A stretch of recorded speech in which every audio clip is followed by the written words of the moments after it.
সালমান শাহর লাশ তুলতে গিয়ে সবাই অবাক হয়ে গেল। আজ ৩০ বছর হয়েছে সালমান শাহ মারা গেছে, কিন্তু এখনো অজ্ঞাত অবস্থায় শুয়ে আছেন সালমান শাহ। বিস্তারিত ভিডিও দেখতে থাকুন। চিত্রনায়ক সালমান শাহ হত্যার প্রকৃত কারণ উদ্ঘাটনে নির্বাহী ম্যাজিস্ট্রেটের উপস্থিতিতে দেহাবশেষ তোলার অনুমতি দিয়েছে ঢাকার সিএমএম আদালত।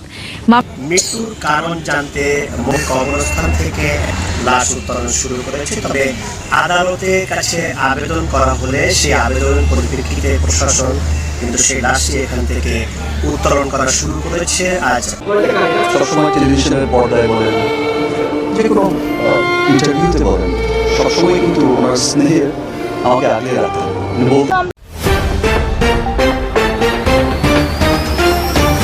সালমান শাহর মামলার নতুন আসামি ডিপজল এবং ডলি জহুর সকালেই গ্রেপ্তার হয়েছে। তাদের বিরুদ্ধে মামলা করেছেন সালমান শাহর মা নীলা চৌধুরী। বিস্তারিত রয়েছে ভিডিওতে, আপনারা দেখতে থাকুন।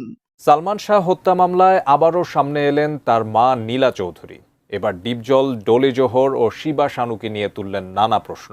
খলনায়ক ডন গ্রেপ্তারের পর মামলার তদন্তে আরও কয়েকজনকে জিজ্ঞাসাবাদের দাবি তুলেছেন সালমান শাহর মা। ঢালিউডের স্বপ্নের নায়ক খ্যাত সালমান শাহ হত্যা মামলার রহস্য উন্মোচনে এবার নতুন তথ্য দিলেন মা নীলা চৌধুরী। ছেলে হত্যার বিচার পেতে এবার খল অভিনেতা ডিপজল, অভিনেত্রী ডলি জহুর ও চলচ্চিত্র শিল্পী সমিতির বর্তমান সভাপতি আরেক খল অভিনেতা শিবা শানুর দিকে তীর ছুঁড়েছেন তিনি। আমি ওগুলিতে যাব না, আমার ছেলে মারা গেছে, আমার স্বামী নাই, আমি বাদী, আমার মামলা চলবে, এমন আমি দাবি জানাচ্ছি সরকারের কাছে। সালমান শাহ হত্যায় জড়িত ডিপজল, আরো কারা কারা জড়িত? একটা ছেলে দৌড়ে এসে আমাকে বললো, আপনাদের সালমান না হলি হামিদে।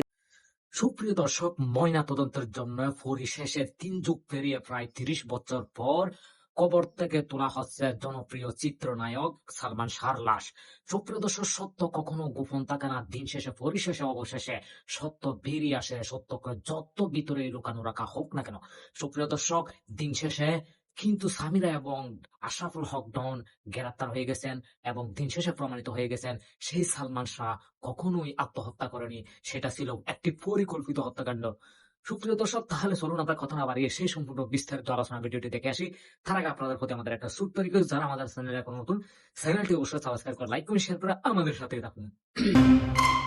ঢালিউডের স্বপ্নের নায়ক খ্যাত সালমান শাহ হত্যা মামলার রহস্য উন্মোচনে এবার নতুন তথ্য দিলেন মা নীলা চৌধুরী। ছেলে হত্যার বিচার পেতে এবার খল অভিনেতা ডিপজল, অভিনেত্রী ডলি জহুর ও চলচ্চিত্র শিল্পী সমিতির বর্তমান সভাপতি আরেক খল অভিনেতা শিবা শানুর দিকে তীর ছুঁড়েছেন তিনি। আমি ওগুলিতে যাব না, আমার ছেলে মারা গেছে, আমার স্বামী নাই, আমি বাদী, আমার মামলা চলবে, এমন আমি দাবি জানাচ্ছি সরকারের কাছে। ছেলের মৃত্যুর সুষ্ঠু তদন্ত ও বিচার দাবি করে নীলা চৌধুরীর বক্তব্য, সালমান শাহর মৃত্যুর দিনের ঘটনা সম্পর্কে চলচ্চিত্র অঙ্গনের বেশ কয়েকজন গুরুত্বপূর্ণ তথ্য জানেন। তাই মামলার তদন্তের স্বার্থে তাদের বক্তব্য নেওয়া প্রয়োজন ও আসামি করা প্রয়োজন হতে পারে। সঠিক প্যাড আর সঠিক তথ্য দিয়ে এসব সামলে নিব এক হয়ে।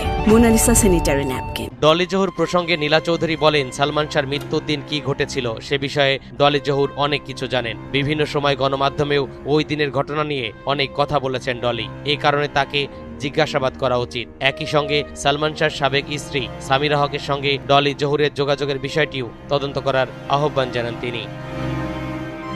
গত 10 আগস্ট শাহজালাল আন্তর্জাতিক বিমানবন্দর থেকে ডনকে আটক করা হয়। তাকে আটক করতে অভিনেতা ডিপজলের সহযোগিতার বিষয়টিও আলোচনা এসেছে। ডিপজলের সঙ্গে সরাসরি কথা না হলেও তাকে মামলার সাক্ষী হিসেবে জিজ্ঞাসাবাদের দাবি জানিয়েছেন নীলা চৌধুরী। তারই কলিগ তাকে ধরিয়ে দিয়েছে ডিপজল, তো ভালো মানুষ এখনো আছে।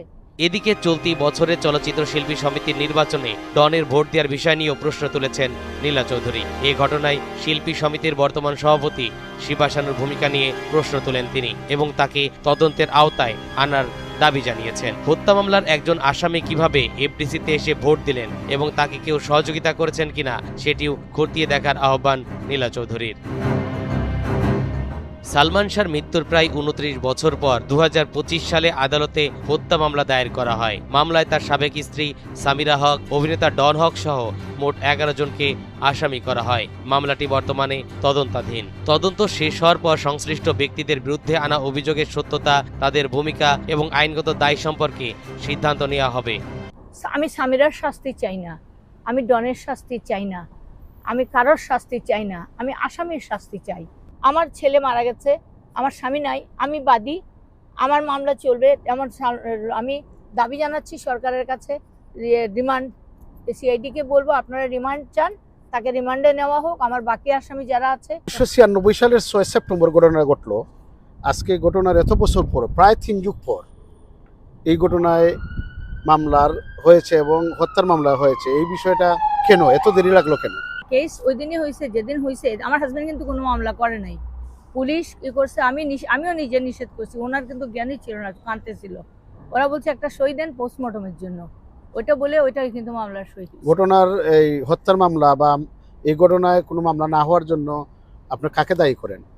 ফোটানোর ঝামেলা ছাড়াই নিরাপদ পানির জন্য ঘরে আনুন পিওরিট। কল করুন 16627। এই যে খুনি গ্রুপটা, তারা প্রভাবিত।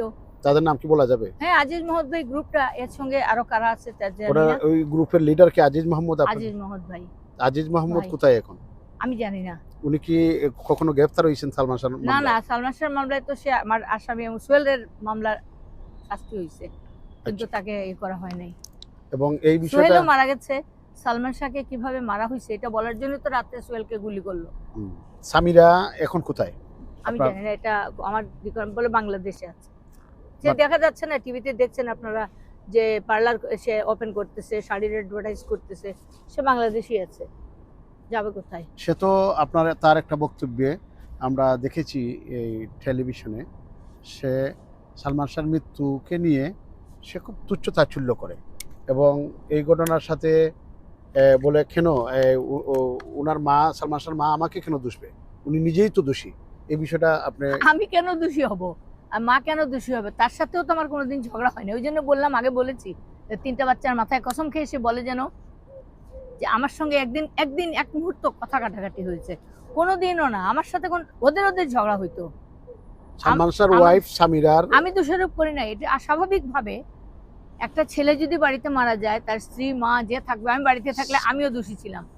এখন সে ঘরে ছিল, অবশ্যই সে দোষী। সে যদি মারা যেত, সালমান শাহ দোষী হইতো। সালমান শাহর ওয়াইফ সামিরার বক্তব্য বিভিন্ন মিডিয়াতে যে সালমান শাহর এই ঘটনার প্রায় 1.5 মাস আগ থেকেই আপনার সাথে কোনো যোগাযোগ ছিল না এবং এটা আপনাকে আগে বলেছি আমি, এটাও মিথ্যে কথা। কেন যোগাযোগ থাকবে না? মারা যাওয়ার দিনও 8:27 এবং আপনি তাকে কথা হয়েছে এভরিডে। আমি শুটিং এর সময় আমার হাজবেন্ড যখন যেত, তার জন্য স্যান্ডউইচ, তারপরে পাই এগুলো বানাই দিতাম, সে বলতো, খাইতো। এই যে ডন, তারপরে ফারুক, এরা খাইছে। একদিন একটা কন্টেইনার আমি বানাই দিছি পাই, তো অনেকদিন দেয় নাই। তো একদিন বলছে, এই আমার কন্টেইনার দে, ছোট্ট একটা প্লাস্টিক কন্টেইনার। তো বলছে, কি রে দোস্ত, তুই আবার কন্টেইনার দে? বলে, এটা আমার মার জন্য কি টান, ওই কন্টেইনারটা এনে আবার আমাকে ফেরত, ওইটা এখনো আছে। সালমান শাহর মৃত্যুর কতদিন আগে আপনার সাথে শেষ যোগাযোগ ছিল তার? আমার যোগাযোগ তো রোজই ছিল। ওই যে বললাম না, সন্ধ্যে 6টা না 7টার সময় ফোনে কথা হয়েছে। আমি করছি তো, বলছে যে আম্মা 8:30 আসবো। আমি আর আসতে পারলো না। তো তখন সময় কি সে আপনার এখানে যায় না? এর আগেই এই ঘটনাটা ঘটছে? না, ওরা সন্ধ্যার সময় আমার হাজবেন্ড গেলেন, বললেন 7:30 মাগরিবের পরে, বলে আমি যাচ্ছি, ইমনের এখানে কোনো কিছু খাবার দিবা? তো আমি যেন কি স্যান্ডউইচ নাকি বানিয়ে দিছিলাম। ও গেছে, যাওয়ার পরে ওখান থেকে শুটিং শেষ হয়েছে, ডাবিং শেষ হলো। তারপরে ইমনের আব্বা ওখানে নামাই দিয়ে আসতো, তার দেখা হলো না। ওখানে রাগারাগি ওদের হয়েছে। সামিরা তো পরে গেছে। সামিরা তো ওই যে ইমনের আব্বা যদি একটু মানে আল্লাহ বোধহয় বেকুব বানিয়ে দিয়েছিল বুদ্ধি। গাড়ি থেকে নামার পরে বলতেছে কোথায় একটুখানি সময় ওইদিকে কোনায় গিয়ে কার সাথে সামিরা কানাগানি করেছে। কানাগানি কথায় কে আমার হাজবেন্ড দেখে নাই, ওটা ওনারা সাক্ষীতে মনে আছে, বলছে। তারপরে তো ভিতরে ঢুকলো। এরা প্রি প্ল্যান যে ওকে আসবে, ওকে উত্তেজিত করবে। উত্তেজিত করার উপরে গেছে, ঝগড়া করছে, সামিরা নিচে নামছে, আবার উপরে গেছে। তার টেলিফোনটা সামিরা ভেঙে ফেলছে। আমার ভাইকে সে ফোনে বলছে আমি চলে আসবো, আমি ওকে ডিভোর্স করব।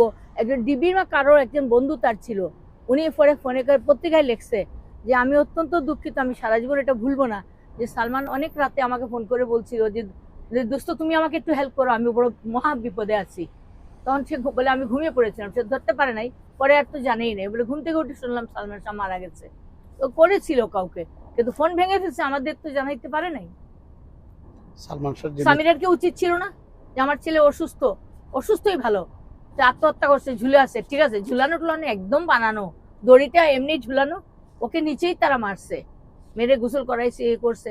আমাকে কি ফোন করতে পারতো না? পাশের বিল্ডিং এ ফোন ছিল না? দারোয়ানের হাতেও তো একটা ফোন, দারোয়ানের গেটেও তো একটা টেলিফোন আছে। তো মা বাবা কি বাচ্চার মালিক না?